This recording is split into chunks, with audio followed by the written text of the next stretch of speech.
what I've got my hands on here is a 2013 Fiat 500 Abarth. It is the physical embodiment of the phrase, good things come in small packages.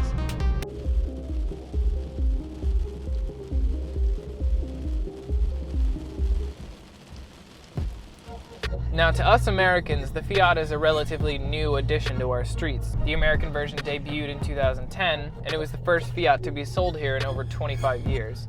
So when these came out, not a lot of people knew what they were. Overseas, however, it's a different story. The original Fiat 500 started spilling out of Italian factories back in 1957. The small rear-engine car was hugely popular in the post-war market, alongside other options like the VW Beetle. And when I say the original Fiat was small, I am not joking. The car was 9 feet long end to end, and it had a 479cc, 13 horsepower engine.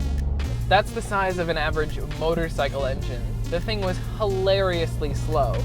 I'd give you a 0 to 60 time, but the first models couldn't even do 60.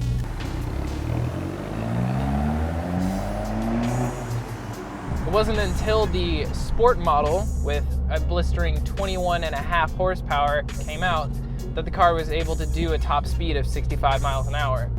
That last half horsepower makes all the difference. But the 500 didn't need to be a racer. It was cheap to produce and therefore cheap to buy, which was perfect for the cash-strapped economy in Europe at the time. Additionally, the small size and maneuverability made it the perfect car to own in a big city. The car sold in big numbers, all the way up to the discontinuation of the 500 line in 1975, nearly a 20-year run.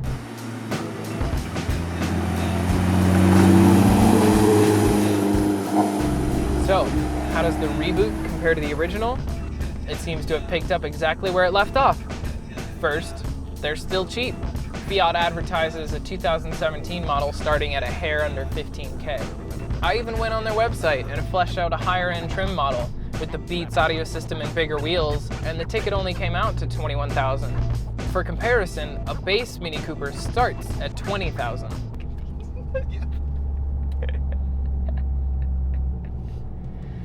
Beats audio system for young people. Secondly, it's still small, quite small. Not as small as the original that has grown 3 feet in length, but it is still definitely a compact car. The back seats exist. I wouldn't call them comfortable though. The small size still makes this a formidable city car. It's easy to parallel park, and the short wheelbase makes it zippy, perfect for getting in and out of traffic. So the 500 is good, but this is no ordinary 500.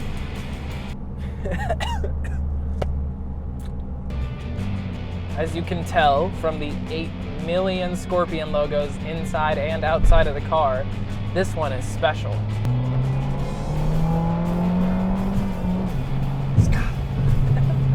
Yes, this is the Fiat 500 Abarth. Abarth is Fiat's in-house tuning company. It's similar to AMG for Mercedes or the M division of BMW. So what does Abarth give the 500? Well, you get stiffer suspension with Koni shocks up front, bigger sporty wheels, bigger disc brakes with red calipers, but most importantly, they slapped a turbocharger on up front. That takes the 1.4 liter from 100 horsepower in the base model to 160 in this, with 170 foot-pounds of torque, all of which can be accessed by pushing the sport button. Ooh. This car is just a concentrated dose of fun. The engine is peppy and the short wheelbase makes it feel light on its feet. 0 to 60 takes 6.9 seconds, but you'd be forgiven for thinking it's quicker than that. And I've said it before and I'll say it again. I'll take a slow car that excites you over a fast car you can't use any day. Steering is good. When you turn in, it's sharp and it starts off strong. But in the wet like this, you start to lose it on the exit of a corner.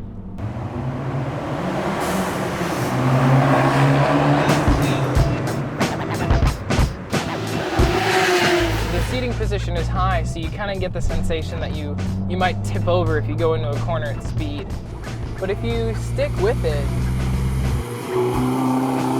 it seems to do more than all right. And while the sporty suspension does help with cornering speed, it comes at the cost of some comfort.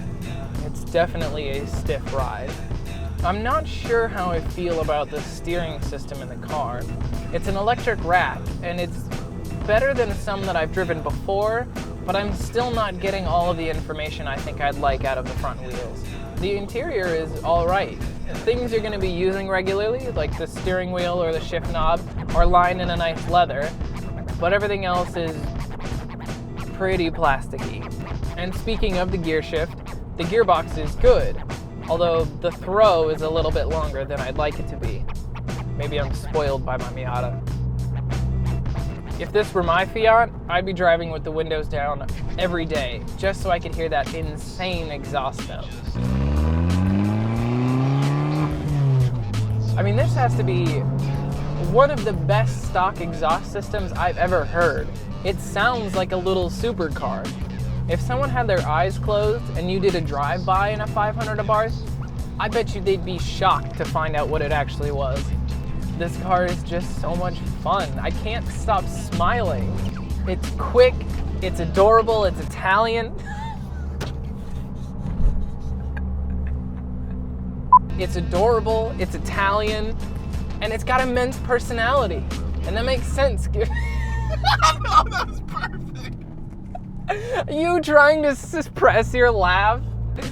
Good meme, bro. Good. Okay. It's quick, it's adorable, it's Italian, and it's got immense personality, which makes sense given the nature of Mr. Abarth himself. Carlo Abarth took over a failing racing company in 1949 and started his own company, Abarth & C. Abarth chose his own astrological sign to be the face of his company. The company tuned and rebadged cars, manufactured exhausts and other racing components, all while participating in motorsport for many years. But Abarth wasn't just a businessman. He was a competitive racer, even from an early age. Supposedly at age 11, Abarth had figured out that he could outrun the other kids on their scooters if he lined his wooden wheels with leather. Later in life, he multitasked, winning motorcycle racing championships while also engineering motorcycle and bicycle chassis for his company. During one of those motorcycle races, he suffered a serious injury. And rather than quit, he designed a sidecar for his motorcycle. To show off what he could do still, he hosted an event where he raced the Orient Express over 800 miles from Vienna to Austin, and he won. He was passionate and hardworking, and his Abarth cars reflected that. And when Abarth sold his company to Fiat in 1971, they were smart to retain his mantra of speed and agility. So this car does have the spirit to match that of its founder. So the 500 remains a top choice for urban living, and the Abarth wackiness is going to make you smile every time you get in the car. So the only question I have is, why don't you see more of these things on the road? Is it because we don't trust Fiat yet on this side of the world? Is it because the small size doesn't match up to the wide open landscape that covers 95% of this country? I don't know. But what I do know is, if you ever get the opportunity to drive one of these things, you absolutely should.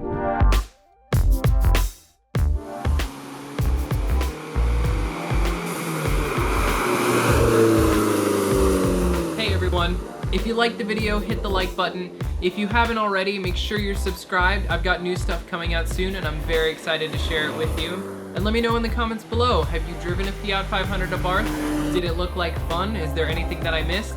As always, thank you for watching, and I'll see you on the next one.